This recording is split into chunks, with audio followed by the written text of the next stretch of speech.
ಕೊಟ್ಟಿಲ್ಲ, ಆ ಥರ ಕೊಟ್ಟಿಲ್ಲ. ಪ್ರತಿ ವರ್ಷವೂ ನಮ್ಮ ಏರಿಯಾದಲ್ಲಿ ಟೆಂಪ್ರೇಚರ್ ಯಾವಾಗಲೂ ಇರ್ತದೆ. ಮಾಮೂಲಾಗಿ ನಮ್ಮ ಬಳ್ಳಾರಿ ಮತ್ತು ಚಿತ್ರದುರ್ಗ ಏರಿಯಾದಲ್ಲಿ ಯಾವಾಗಲೂ 40ರಿಂದ 42 ಡಿಗ್ರಿ ಸೆಲ್ಸಿಯಸ್ ಇದ್ದೇ ಇರ್ತದೆ. ಈ ಸರಿ ಏನಾದರೂ ಆಗಿದ್ರೆ 1 ಡಿಗ್ರಿ ಸೆಲ್ಸಿಯಸ್ ಇಲ್ಲ 1.5 ಡಿಗ್ರಿ ಸೆಲ್ಸಿಯಸ್ ಜಾಸ್ತಿ ಆಗಿರ್ಬೋದು, ಇಲ್ಲ ಅಂತ ನಾವು ಹೇಳಲ್ಲ. ಆದರೆ ಇಷ್ಟೊಂದು ಪ್ರಮಾಣದಲ್ಲಿ ರೈತರಿಗೆ ಇದು ತೊಂದರೆ ಆಗ್ತದೆ ಅಂತ ಹೇಳಿದ್ರೆ ನೀವು ತಗೊಂಡಿರ್ತಕ್ಕಂಥ ಚರ್ಯೆ ಏನೈತೆ ಇವತ್ತುವರೆಗೂ ಇನ್ನೂ ನಮ್ಮ ಕ್ಷೇತ್ರದಲ್ಲಿರ್ಬೋದು, ನಮ್ಮ ಜಿಲ್ಲೆನಲ್ಲಿರ್ಬೋದು, ಈ ಉತ್ತರ ಕರ್ನಾಟಕದಲ್ಲೇ ಇರ್ಬೋದು, ಮುಂಗಾರು ಇವತ್ತಿನವರೆಗೂ ಒಂದು ಹನಿ ನಮ್ಮ ಭೂಮಿಗೆ ಬಿದ್ದಿಲ್ಲ. ಒಂದು ಹನಿ ನೀರು ಬಿದ್ದಿಲ್ಲ ಅಂತ ಹೇಳಿದ್ರೆ ರೈತರು ಹೆಂಗೆ ಬದುಕಬೇಕು?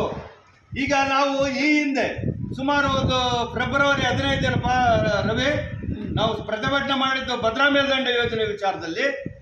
ಅವತ್ತು ಏನಾಯಿತು, ನಾವು ಕಾರಜೋಳ ಅವರ ಮನೆಗೆ ಹೋಗಿ ನಮ್ಮ ಪ್ರತಿಭಟನೆನ ಅವ್ರ ಮನೆ ಮುಂದೆನೇ ಹಮ್ಮಿಕೊಂಡು ಅವರೇನು ಹೇಳಿದ್ರು, ಚುನಾವಣೆ ಬಂದಾಗ ನಾವು ಭದ್ರಾ ಮೇಲ್ದಂಡೆ ಯೋಜನೆಗೆ ಬೇಕಾಗಿರ್ತಕ್ಕಂಥ ಸಹಕಾರ ನಾವು ಕೊಡ್ತೀವಿ, ರೈತರು ಇನ್ನು ಮುಂದೆ ಎಲ್ಲ ಸುಖವಾಗಿರ್ತೀರಿ, ನಾವು ಬರ್ತಕ್ಕಂಥ ಏನು 23ರಲ್ಲಿ ಹಾಕಿರ್ತಕ್ಕಂಥ ಬಡ್ಜೆಟ್ನ ಅದೇ ಹಿಂದೆ ಪೆಂಡಿಂಗ್ ಇರ್ತಕ್ಕಂಥದ್ದು 5300 ಕೋಟಿ